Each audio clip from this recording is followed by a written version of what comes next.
Hello friends, welcome back to my YouTube channel. ಯಾರೆಲ್ಲ ನನ್ನ page ಇವಾಗ ನೋಡ್ತಾ ಇದ್ರೆ ಲೈಕ್ ಮಾಡಿ, ಹಾಗೆ ಸಬ್ಸ್ಕ್ರೈಬ್ ಆಗೋದನ್ನು ಮರಿಬೇಡಿ. ನಾವಿವತ್ತು ನಮ್ಮ ಫ್ಯಾಮ್ಲಿ ಎಲ್ಲ ನಮ್ಮ ಮನೆ ದೇವಸ್ಥಾನಕ್ಕೆ ಹೋಗಿದ್ರಿ. ಶ್ರೀ ಆದಿ ಚುಂಚನಗಿರಿ ದೇವಸ್ಥಾನ, ಕಾಲಭೈರವ ಸ್ವಾಮಿ ದೇವಸ್ಥಾನ. ನಮ್ಮ ಮನೆ ದೇವಸ್ಥಾನ ಎಲ್ಲ ಹೇಗೆ ಅಂತ ಹೇಳಿ ನಾನಿಲ್ಲಿ ವಿಡಿಯೋ ಮಾಡಿದ್ದೆ. ಸೊ ಹಾಗಾಗಿ ನಾನಿವತ್ತು ಅದನ್ನು ಶೇರ್ ಮಾಡ್ಕೊಳ್ತಾ ಇದ್ದೀನಿ. ಅದ್ರ ಜೊತೆಗೆ ನಾನು ಕಂಪ್ಲೀಟಾಗಿ ಎಲ್ಲ ದೇವ್ರುಗಳದ್ದು ಕೂಡ ರೆಕಾರ್ಡ್ ಮಾಡೋಕ್ಕಾಗಲಿಲ್ಲ, ಯಾಕಂದರೆ ಕೆಲವು ಕಡೆ ರೆಕಾರ್ಡ್ ಮಾಡೋಕ್ಕೆ ಬಿಡಲಿಲ್ಲ. ವಿಡಿಯೋ ಮಾಡಬೇಡಿ ಅಂತ ಹೇಳ್ತಾರೆ. ಆ್ಯಕ್ಚುಲಿ ವಿಡಿಯೋ ಎಲ್ಲ ಮಾಡುವಾಗಿಲ್ಲ, ಫೋಟೋ ತೆಗಿಯೋಕ್ಕೆ ಬಿಡೋದಿಲ್ಲ. ಸೊ ಫೋನ್ ಇಡಿ ಅಂತ ಇರ್ತಾರೆ. ಬಟ್ ನನಗೆ ಎಷ್ಟು ಸಾಧ್ಯ ಆಗಿದೆಯೋ ನಾನಿವತ್ತು ಅಷ್ಟು ವಿಡಿಯೋ ಮಾಡಿದ್ದೀನಿ. ನಾನಿವಾಗ ಇಲ್ಲಿ ಅದನ್ನು ಅಪ್ಲೋಡ್ ಮಾಡಿದ್ದೀನಿ ಕೂಡ. ಕೆಲವೊಂದು ಸ್ವಲ್ಪ ಮಾತ್ರ ಇದೆ, ಕಂಪ್ಲೀಟಾಗಿ ಮಾಡೋಕ್ಕಾಗಿಲ್ಲ. ನೆಕ್ಸ್ಟ್ ಟೈಮ್ ಆದಷ್ಟು ಟ್ರೈ ಮಾಡ್ತೀನಿ ಫುಲ್ ಕಂಪ್ಲೀಟಾಗಿ ಎಲ್ಲನೂ ಮಾಡೋಕ್ಕೆ. ಇವಾಗ ಎಷ್ಟು ಮಾಡಿದ್ದೀನೋ ಅಷ್ಟು ಮಾತ್ರ ನಾನಿಲ್ಲಿ ಅಪ್ಲೋಡ್ ಮಾಡ್ತಾಯಿದ್ದೀನಿ.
ಇಲ್ಲಿಂದ ದೇವಸ್ಥಾನ ಎಂಟ್ರೆನ್ಸ್ ಸ್ಟಾರ್ಟ್ ಆಗುತ್ತೆ. ಅಂದರೆ ಇಲ್ಲಿಂದ ಇನ್ನು ಒಳಗಡೆ ಹೋಗಬೇಕು. ಇನ್ನು 1.5 ಕಿಲೋಮೀಟರ್ಸ್ ಏನೋ ದೂರ ಇದೆ.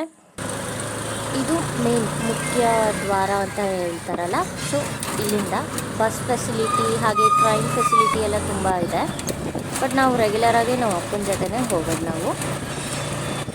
ಇದು ಕಲ್ಯಾಣಿ ಆಗಿರುತ್ತೆ, ಅದು ಕಲ್ಯಾಣಿಗೆ ಹೋಗೋದು. ಮತ್ತು ಬುಕ್ತಿ ಅಂತೆಲ್ಲ ಮಾಡ್ತಾರಲ್ಲ, ಸೊ ಅದು ಕೂಡ ಇಲ್ಲಿ ಮಾಡ್ಬೋದು. ನಾವು ಹೋಗಿದ್ದ ಟೈಮಲ್ಲಿ ಕಾರ್ತಿಕ್ ಸೋಮವಾರ ಆಗಿರೋದ್ರಿಂದ ಯಾರೂ ಅಷ್ಟು ಬುಕ್ತಿ ಮಾಡೋದಿಲ್ಲ. ಹಾಗಾಗಿ ಇಲ್ಲೆಲ್ಲ ಫುಲ್ಲು ಕಾಣ್ತಿದೆಯಲ್ಲ, ಇಲ್ಲೆಲ್ಲ ಬುಕ್ತಿ ಮಾಡ್ತಾರೆ. ಈ ಸೈಡ್ ಬಂದರೆ ಇದನ್ನು ತೇರ್ ಬೀದಿ ಅಂತ ಕರೀತಾರೆ. ಬೇರೆ ಟೈಮಲ್ಲಿ ಫುಲ್ ಇಲ್ಲೆಲ್ಲ ತುಂಬ ರಶ್ ಇರುತ್ತೆ, ಜಾಗನೇ ಇರಲ್ಲ. ಎದುರುಗಡೆ ನೀವೇನು ನೋಡ್ತಾ ಇದ್ದೀರಾ ಅದು ಚುಂಚನಗಿರಿ ತೇರು. ಇದು ಕಲ್ಯಾಣ ಮಂಟಪ. ಏನಾದರೂ ಇಲ್ಲಿ ಮದುವೆ ಮಾಡೋಗಿದ್ರೆ, ಏನಾದರೂ ಬೇರೆ ಫಂಕ್ಷನ್ಸ್ ಇದ್ರೂ ಕೂಡ ಅಲ್ಲೇ ಮಾಡಬೇಕು. ಇಲ್ಲಾಂದರೆ ಮೇಲೆ ದೇವಸ್ಥಾನದಲ್ಲಿ ಪರ್ಮಿಷನ್ ತೊಗೊಂಡು ಮಾಡಬೇಕಾಗುತ್ತೆ. ಇದು ನಮ್ಮ ಮನೆ ತೇರು. ಇದು ಬೆಳಗಿನ ಜಾವದತ್ತು ಮಾತ್ರ ಹರಿಯುತ್ತೆ. ಹಾಗಾಗಿ ಇದು ಎನಿ ಟೈಮ್ ಲಾಕ್ ಮಾಡಿ ಇಟ್ಟಿರ್ತಾರೆ.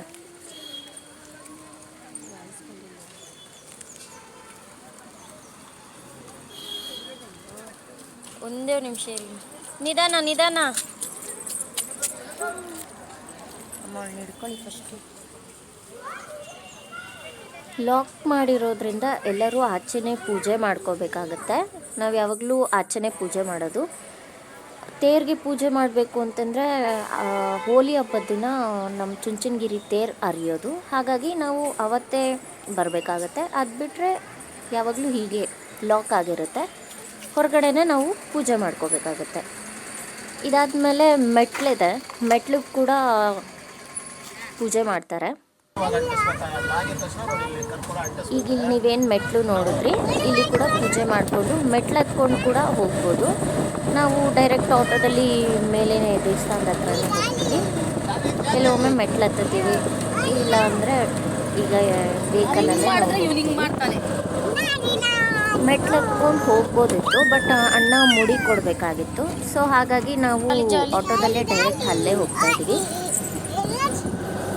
ಹಾಗೆ ಅವಳಿಗೆ ಡ್ರೆಸ್ ಚೇಂಜ್ ಮಾಡಬೇಕಿತ್ತು. ಮಾರ್ನಿಂಗ್ ಬೇಗ ಹೋಗಿದ್ರಿಂದ ಅವಳನ್ನ ರೆಡಿ ಮಾಡಿರಲಿಲ್ಲ. ಸೊ ಅಲ್ಲೇ ಡ್ರೆಸ್ ಚೇಂಜ್ ಮಾಡಿ ನನ್ನ ಮಗಳನ್ನ ಅಲ್ಲೇ ಸ್ವಲ್ಪ ರೆಡಿ ಮಾಡಿ ಕರ್ಕೊಂಡು ಹೋಗಬೇಕಾಗಿತ್ತು. ಹಾಗಾಗಿ ನಾವು ಆಟೋದಲ್ಲೇ ಮೇಲೆ ಹೋಗ್ಬಿಟ್ರಿ.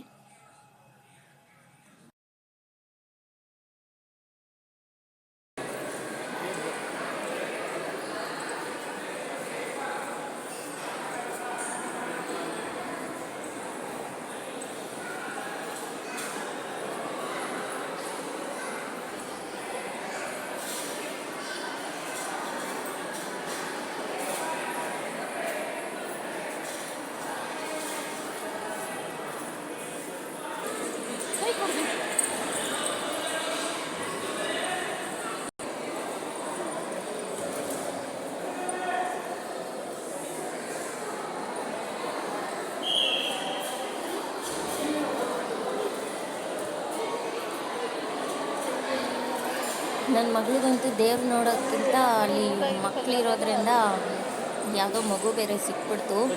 ಹಾಗಾಗಿ ಅವ್ರ ಜೊತೆ ಆಟ ಆಡ್ಕೊಂಡೆ ನಿಂತ್ಕೊಂಡ್ಬಿಟ್ಟಿದ್ಲು. ಬಾ ಅಂದರೂ ಬರ್ತಾ ಇರಲಿಲ್ಲ.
ಅಲ್ಲೇನು ನೀವು ತೇರನ್ನ ಫಸ್ಟು ಸ್ಟಾರ್ಟಿಂಗ್ ನಾನು ತೋರಿಸ್ದೆ, ಅದು ಮರದಾಗಿತ್ತು. ಅದು ಬೆಳ್ಳಿ ತೇರು, ತಾಮ್ರ ಈ ಥರದ್ದು ಏನೇನೋ ಇರುತ್ತಲ್ಲ ಆ ತೇರುಗಳು. ಇವು ಕೂಡ ಬೆಳಗಿನ ಜಾವದದ್ದು ಹೊರಡುತ್ತೆ.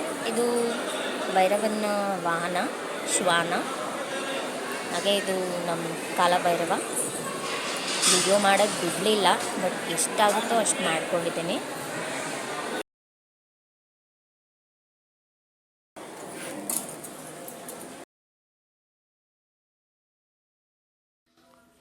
ನಂದಿ ಹತ್ರ ಬಂದು ರೆಕಾರ್ಡ್ ಮಾಡಿರೋದು. ಮೇಲಿಂದ ನಮ್ಮ ದೇವಸ್ಥಾನ ಈ ಥರ ಕಾಣುತ್ತೆ.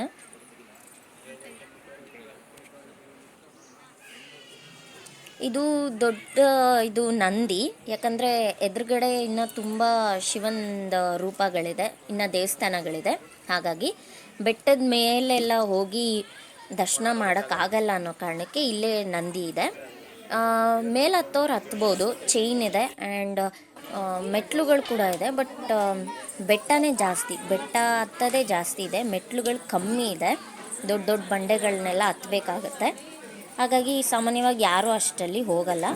ಇಲ್ಲೇ ದೇವಸ್ಥಾನದಲ್ಲಿ ಕೈ ಮುಕ್ಕೊಂಡು ಹೋಗ್ತಾರೆ. ಆಚೆಯಿಂದನೇ ಬೆಟ್ಟಕ್ಕೆ ಕೈ ಮುಗ್ದು ಹೋಗ್ತಾರೆ. ಇದು ಒಳಗಡೆ ಗವಿ ಗಂಗಾಧರನಾಥ ಸ್ವಾಮಿ. ನಂಗೆ ಅಲ್ಲಿ ವಿಡಿಯೋ ಆಗಲಿ ಫೋಟೋ ಆಗಲಿ ತಕ್ಕೊಳ್ಳೋಕ್ಕಾಗಲಿಲ್ಲ. ಹಾಗಾಗಿ ನಾನು ಈ ಸೈಡ್ ಮತ್ತೆ ರೆಕಾರ್ಡ್ ಮಾಡ್ಕೊತಾ ಇದ್ದೀನಿ. ಔಟ್ಸೈಡ್ ಮೆಟ್ಲು ಇಳ್ಕೊಂಬಂದರೆ ಒಂಟಿ ಕಲ್ಲಲ್ಲಿ ಕೆತ್ತನೆ ಮಾಡಿರುವಂಥ ದೊಡ್ಡ ಗಣಪ ಸಿಗ್ತಾರೆ ನಮಗಿಲ್ಲಿ. ಇದನ್ನು ಕನ್ಸ್ಟ್ರಕ್ಷನ್ ಆಗ್ತಾ ಇದೆ. ಇಲ್ಲಿ ಒಳಗಡೆ ಯಾರನ್ನೂ ಬಿಡೋದಿಲ್ಲ. ಇನ್ನು ಅದು ಯಾವಾಗ ಕಂಪ್ಲೀಟ್ ಆಗುತ್ತೋ ಗೊತ್ತಿಲ್ಲ.